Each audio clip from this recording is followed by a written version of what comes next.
I am Imran Zafar, country manager Enercon systems. आपका ताल्लुक़ किसी भी प्रोफेशन से है, आप सोलर पैनल में इंटरेस्टेड हैं या आप जनरली जानना चाहते हैं सोलर पैनल्स के हवाले से, हम ये वीडियोस बनाएंगे। इसकी सीरीज़ ऑफ वीडियोस हैं जिसमें हम आपके बेसिक जितनी भी नॉलेज है वो इसमें आपके साथ कवर करेंगे। सबसे पहले आपको ये जानना है कि आपके जो घर में इलेक्ट्रिकल अप्लायंसेस हैं उनकी यूनिट्स और उनकी कंजम्पशन क्या है। मैं एक एग्जांपल देता हूँ। जैसे हम वेट मेजर करते हैं किलोग्राम में, हाइट मेजर करते हैं फीट में, तो हमारे घर में जितनी अप्लायंसेस हैं उनको हम मेजरिंग यूनिट हमारा वाट होता है। तो सबसे पहले तो आपको पता होना चाहिए कि आपके घर में जो जितने भी अप्लायंसेस हैं उनकी ईच जो है उसकी कितने वाट कंजम्पशन है। जैसे कि हम देख रहे हैं फ़ैन की कंजम्पशन होती है 75 वाट, एनर्जी सेवर हमारे पास होते हैं 12 से 24 वाट, टेलीविज़न 60 वाट, रेफ्रिजरेटर 1200 वाट, आयरन जो है वो तकरीबन 1000 से 1200 वाट, एसी हमारा होता है 2000 से 2500 वाट, वॉशिंग मशीन 600 वाट, वाटर जो मोटर होती है पानी की वो तकरीबन 1100 वाट और माइक्रोवेव ओवन अराउंड 1400 वाट। तो इन सब की आप वाट कैलकुलेशन करेंगे और आपको ये जानना चाहिए कि हमारे घर का जो लोड होता है वो सेक्शन लोड होता है 5 किलोवाट। तो अगर आपने अपने तमाम चीज़ें इसके ऊपर सोलर पे नहीं चलानी, लेट से आपने कहा कि मुझे लोड आपने कैलकुलेट किया इन एसेंशियल चीज़ों का और वो बना आपका 3000 वाट या 3 किलोवाट, तो उसको आपने देखा ये आपकी रिक्वायरमेंट हो गई सोलर पैनल के हवाले से। फिर हमारे पास जो मार्केट में सोलर प्लेट्स या सोलर पैनल्स जो अवेलेबल होते हैं वो उनकी भी डिफरेंट वाट्स होते हैं, 150 वाट, 250 वाट, 330 वाट। लेट से फॉर एग्जांपल अगर हम देखते हैं कि हमारे पास जो हमारा रिक्वायर्ड लोड है वो है 3000 किलोवाट, जो कि हमारा घर का लोड है और मार्केट में सोलर प्लेट्स अवेलेबल है। लेट से मुख्तलिफ रेटिंग्स होती हैं, हमने 250 वाट की सेलेक्ट करी, तो आपने डिवाइड किया 3000 को 250 से, तो आपके पास आंसर आया 12। तो क्या आप 12 प्लेट्स अपने पास लगाएंगे 3000 वाट को अचीव करने के लिए? आंसर है इसका नो। इसके दो रीज़न्स हैं जो मैं आपको मेंशन करूंगा। एक तो आप ये समझ लें कि जैसे हमारी गाड़ी में जो मीटर होता है उस पर लिखा होता है 240, आसान से एग्जाम्पल से हम समझते हैं। तो 240 का मतलब ये नहीं है कि गाड़ी 240 पर हमेशा चलेगी, बल्कि 240 इसकी मैक्सिमम स्पीड है। इस पर आने के लिए आपको कई सारे फैक्टर्स हैं, लेट से टायर की quality, road. Similarly solar panels की अपर इसकी वैल्यू है 240 वाट टू 250 वाट फॉर एग्जांपल। तो ये 250 वाट इसकी मैक्सिमम आउटपुट है, जो डिपेंड करेगा आपका सूरज कितना अवेलेबल है, उसकी जो रेज़ हैं सोलर प्लेट्स के ऊपर किस तरह से पड़ रही हैं और आपके पास किसी चीज़ का शेडो तो नहीं पड़ रहा है बिल्डिंग्स का। तो ये सारे फैक्टर्स मिला के 240 अचीव करेगा, जो कि नॉर्मली हो नहीं पाता है। सेकेंडली ये 250 वाट जो हम बात कर रहे हैं ये डीसी वाट है और जितनी हमने अपनी इलेक्ट्रिकल अप्लायंसेस के मेंशन किए थे वो एसी वाट थे। तो डीसी से एसी जो हम कन्वर्ट करते हैं उसमें भी कुछ वाटेज कम आते हैं। तो अगर हम इसको टेक्निकल ना भी हों तो आप ये समझ लें सिंपल कि जो आपने अपनी अप्लायंसेस से कैलकुलेट किया, जो सोलर प्लेट्स आपको मिल रही हैं उससे आपने इसको डिवाइड किया, जो आंसर आया तो आपने अपने पास बफर रखना है एटलीस्ट 20 to 25% आपने अपनी कैपेसिटी को इंक्रीज़ करना है। अगर हम ये फैसला कर चुके हैं कि हमें सोलर पैनल्स लगवाने हैं तो हमें किन किन चीज़ों का ख्याल रखना होगा। आप सोलर वेंडर के लिए सर्चिंग करें, किसी भी फेसबुक ग्रुप पे लिखें, अपने कोवर्कर से पूछें, बहुत सारे आपको सोलर पैनल्स लगाने वाले मिल जाएंगे। लेकिन जैसा कि आप पिछली वीडियोस को देखने के बाद समझ चुके हैं कि सोलर पैनल्स में क्या क्या चीज़ें इंपॉर्टेंट हैं, तो सबसे पहले दो चीज़ें जैसे मैंने बताया था वो बहुत इंपॉर्टेंट है, सोलर पैनल्स और इन्वर्टर्स। तो आपने क्या चीज़ देखनी होगी, लेट से अगर आप किसी भी कंपनी को अप्रोच करते हैं, किसी अपने रिलेटेड पर्सन को बोलते हैं कि मुझे सोलर पैनल्स लगवाना है, तो एक चीज़ क्या होती है, जिन लोगों को कोई इन्फॉर्मेशन नहीं होती वो कहते हैं भाई सोलर लगवाना है, वो कहते हैं लग जाएगा, ये चीज़ें चलानी है, 4 चीज़ें चलानी, वो कहते हैं चल जाएंगी। But this is not the case. आपने क्या करना है, आपने ये देखना है कि सोलर पैनल और इन्वर्टर्स ये इसका मैन्युफैक्चर कौन है। जो आपके पास लेकर आ रहा है, लगा रहा है, डेफिनेटली वो इसका मैन्युफैक्चर नहीं होगा। तो हमारे पास दो तरह के केसेस हम देख सकते हैं। एक है जो बहुत ही स्मॉल स्केल का वेंडर है, वो मार्केट से आपके पास चीज़ें परचेज़ करके आपके पास इंस्टॉलेशन करेगा। तो आपने सबसे इम्पॉर्टेंट ये चीज़ देखनी है कि जो सोलर प्लेट्स हैं और जो इन्वर्टर्स हैं उनकी वारंटी कौन दे रहा है। लेट से आपके घर में फ्रिज आता है, तो आपने किसी ब्रांड का फ्रिज ख़रीदा, तो अब जिसने बेचने वाला है वो लाजमी नहीं कि आप उसी के पास जाएं, आपके पास वारंटी कार्ड होता है और यू कैन अप्रोच जो आपका मैन्युफैक्चरर है।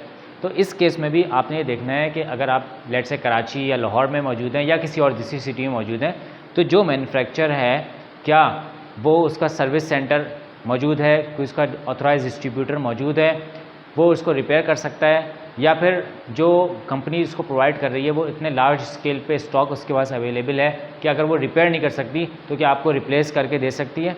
तो इन्वर्टर और सोलर पैनल्स की जो वारंटी है वो बहुत ज़्यादा इंपॉर्टेंट है।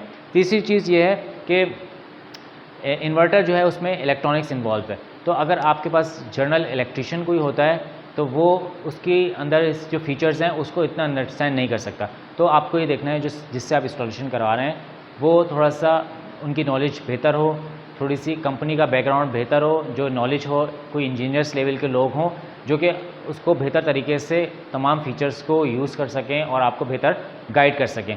बाकी इंस्टॉलेशन के लिए कोई इतना हार्ड एंड फास्ट नहीं है। अगर आपके सोलर इन्वर्टर ये चीज़ ब्रांड सही है तो there are number of options for installation work.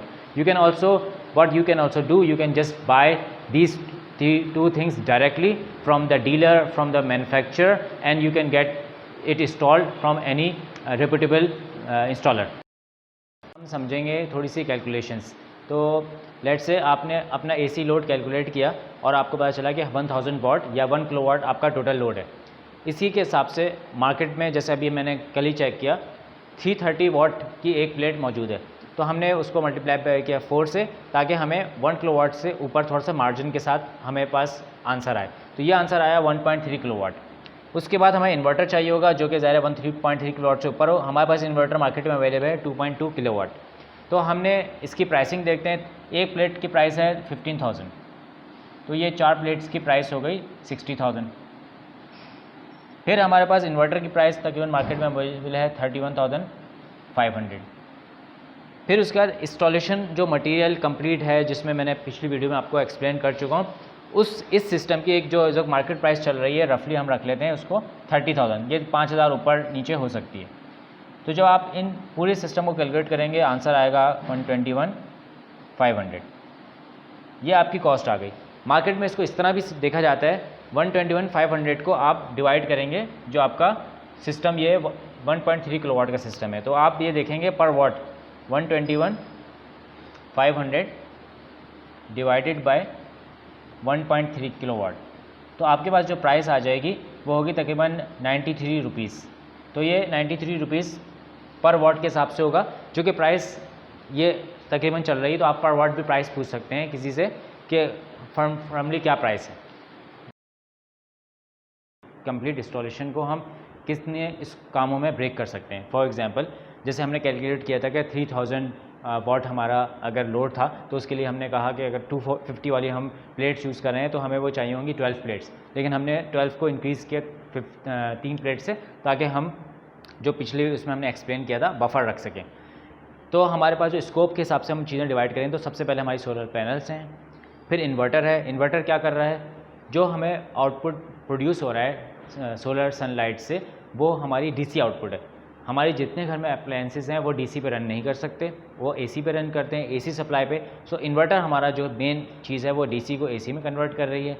फिर हमारे पास इलेक्ट्रिकल मटेरियल चाहिए, हमें वायरिंग चाहिए, इलेक्ट्रिकल की ब्रेकर्स चाहिए। ये स्कोप हम डिवाइड करेंगे। फिर हमारे पास मैकेनिकल मटेरियल कहलाएगा, जो हमारे सोलर पैनल्स हैं वो छत पे हमारे पास जगह है नहीं है, किस तरह से उनको फ्रेम के सरिये इंस्टॉल करना है, तो वो मैकेनिकल चीज़ होगी। और सबसे आखिर में आपके पास लेबर होगी, जो कि लेबर को आपने कॉस्ट पे करनी होगी। तो आपकी सोलर इंस्टॉलेशन इन चीज़ों में ब्रेक हो जाएगी। सोलर इंस्टॉलेशन के बाद की क्या चीज़ें आपको प्रॉब्लम फेस करनी पड़ सकती हैं, जैसे मैंने बताया फॉर एग्जांपल आपने सिस्टम लगाया 2 किलोवाट का, जबकि घरों में सेक्शन लोड होता है 5 किलोवाट, तो इसका मतलब है आप ये पूरा सोलर पैनल अपने पास कंज्यूम कर लेंगे। नॉर्मली क्या प्रॉब्लम्स आती हैं, नॉर्मली सोलर पैनल्स को क्लीन करना पड़ता है। अगर आप क्लीन नहीं करते हैं तो उसके बाद डस्ट जमा हो जाती है। हमारा इन्वायरमेंट बहुत ज़्यादा डस्टी इन्वायरमेंट है। सेकेंडली इन्वर्टर के अंदर इश्यूज़ आ सकते हैं, वो उसके आउटपुट्स में उसके रीसेट कभी करना पड़ता है। तो आपके लिए बेहतर है कि इन्वर्टर को आप थोड़ा सा समझ लें, उसकी सेटिंग्स क्या हैं, और दूसरी आपकी क्लीनिंग है वो बहुत ज़रूरी है। तो ये 2 मेजर आपके पास इश्यूज़ आते हैं जिसको आपने ख्याल रखना है। सोलर लगाने का आपका पर्पस क्या हो सकता है? एक पर्पस तो ये हो सकता है कि आप चाह रहे हैं अपना इलेक्ट्रिसिटी बिल उसको रिड्यूस करें, या आप लोड शेडिंग की वजह से परेशान हैं, उसके लिए आप बंदोबस्त करना चाह रहे हैं अल्टरनेट पावर का। या तीसरा रीज़न ये हो सकता है कि आप चाह रहे हैं इलेक्ट्रिसिटी आप एक्सपोर्ट करें यूटिलिटी कंपनी को। तो फर्स्ट रीज़न के केस में जो है, अगर आप इलेक्ट्रिसिटी बिल रिड्यूस करना चाह रहे हैं तो वो आपकी कंजम्पशन सोलर की सिर्फ डे टाइम में होगी, और आप जितने भी डे टाइम में नॉर्मली 10 आवर्स हमारे पास होते हैं सोलर के, जो हमें मैक्सिमम रिजल्ट्स मिलता है। तो अगर आपका सिस्टम 2 किलोवाट का है तो 2 किलोवाट आप कंज्यूम करेंगे डे आवर्स में, और इसी मुनासबत से आपका बिल रिड्यूस हो जाएगा। लेकिन अगर आपके पास रात में भी लाइट अवेलेबल नहीं होती तो सोलर पावर रात में तो आपके लिए सर्व नहीं कर सकता, तो इस सूरत में आपको बैटरीज भी लगानी पड़ेंगी सोलर सिस्टम के साथ। और वो क्या होगा, दिन में बैटरीज जो हैं वो चार्ज होंगी सोलर पावर से, और रात में वो बैटरीज आपका बैकअप देंगी। अब ये बैटरी की साइजिंग भी डिपेंड करता है कि आपका लोड कितना है, उसी हिसाब से आपकी बैटरीज आपको लगानी पड़ेंगी, और बैकअप भी उस हिसाब से होगा कि 1 घंटे में भी बैटरी ड्रेन हो सकती हैं। अगर आप लोड कम यूज़ करें तो वो 3 से 4 घंटे भी डिपेंड कर सकती हैं कि कितना आप लोड उसको यूज़ कर रहे हैं। अब तीसरी चीज़ हम बात आ जाते हैं यूटिलिटी को एक्सपोर्ट करने की पावर, इसको हम कहते हैं नेट मीटरिंग। तो नेट मीटरिंग क्या चीज़ है? बेसिकली अगर आप यूटिलिटी कंपनी को पावर एक्सपोर्ट करेंगे अपने पास से, अपने सोलर पैनल से, तो वो कहलाएगी नेट मीटरिंग। जैसा कि मैंने आपको बताया था, रेजिडेंशियल जो हमारे यूज़र्स होते हैं उनका सेक्शन लोड है 5 किलोवाट। अगर आप सोलर सिस्टम लगा रहे हैं 5 किलोवाट से ज़्यादा, तो ही आप एलिजिबल हो सकते हैं यूटिलिटी को एक्सपोर्ट करने के लिए पावर। एक प्रोसीजर है इसके अंदर पूरा, जिसमें आपको यूटिलिटी कंपनी के साथ वो फॉर्म्स पूरे फिल करने पड़ते हैं, और उसके बाद यूटिलिटी कंपनी आपके पास एक मीटर चेंज करती है, नेट मीटरिंग मीटर लगाती है, और उस मीटर के हिसाब से फिर आपकी बिलिंग होती है। याद रहे, आपका सिस्टम 5 किलोवाट से अबव होना चाहिए in order to be eligible for net metering. Thank you.